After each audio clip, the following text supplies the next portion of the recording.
Welcome back to my YouTube channel বন্ধুরা। আশা করি তোমরা থাম্বনেল দেখে বুঝে গেছো চিকেন আর কুরকুরে দিয়ে কোনো একটা রেসিপি হতে চলেছে। হ্যাঁ, তোমরা ঠিকই ধরেছো। সন্ধ্যাবেলা আজকে বসেছিলাম, তখন ভাবছিলাম মুখরোচক কিছু একটা খাওয়া যাক। আগের দিন আমি 2 প্যাকেট কুরকুরে নিয়ে এসেছিলাম, ভাবছিলাম কি করবো। ফ্রিজে ছিল একটুখানি চিকেন, ব্যাস যা ভাবলাম তাই কাজ। আশা করি রেসিপিটা তোমাদের সকলের খুব ভালো লাগবে। স্কিপ না করে দেখতে থাকো।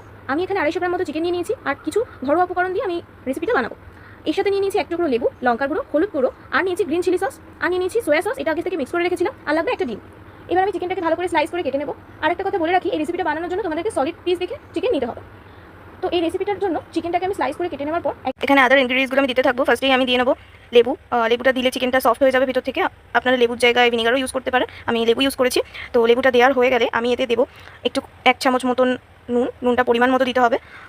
নুন দেওয়া হয়ে গেলে আমি এতে দেবো হলুদ গুঁড়ো। তারপর হলুদ গুঁড়ো দেওয়ার পরে আমি এতে দিয়ে দেবো লঙ্কার গুঁড়ো। তারপর দেবো এই যে আমি এখানে মিক্সচারটা করেছিলাম green chilli sauce and soya sauce, ওটা আমি এর মধ্যে দিয়ে দেবো।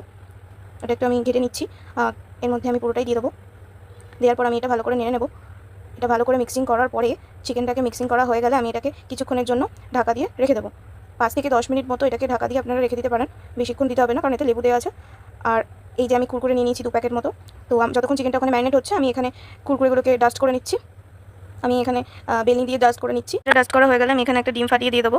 ডিমটা ফাটিয়ে দেওয়ার পর আমি এটাকে ভালো করে একটু মিক্সিং করে নেবো। মিক্সিং করা হয়ে গেলে আমি যেটা কুরকুরের ডাস্ট বানিয়ে রেখেছিলাম আমি একবার করে কোটিং করে নেবো। তার আগে আমি কড়াইটা গরম করে নেবো। গরম করে আমি এতে সাদা তেল দিয়ে দেবো।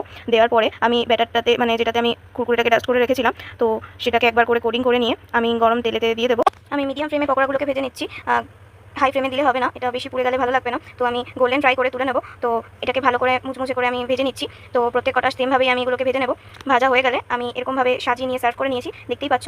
খেতেও কিন্তু খুবই ভালো হয়েছিল। তো তারপর দেখলাম আমাদের বাড়িতে একটা ছোটো বাচ্চা এসেছে, ওর নাম অন্বেষা। ওকে আমি একটা পকোড়া দিলাম, ওর তো খুব খেয়ে ভালোই লেগেছে। বাট ও এখন একদম ছোটো, তো সেরকম কথা বলতে পারে না। তো ওই ইশারায় আমাকে বোঝালো যে ওর ভালোই লেগেছে। তো আমরাও খেয়েছি, আমাদেরও ভালো লেগেছে। তো ভিডিওটা যদি তোমাদের ভালো লেগে থাকে তো একটা লাইক করে দিও, সাবস্ক্রাইব করে দিও চ্যানেলটাকে, আর বেল আইকনটা প্রেস করে দিও। ভিডিওটা ভালো লাগলে শেয়ার করে দিও। এরকম ভিডিও নিয়ে যদি আবার দেখতে চাও তাহলে কমেন্ট করে দিও। দেখা হবে নেক্সট ভিডিওতে। Thank you.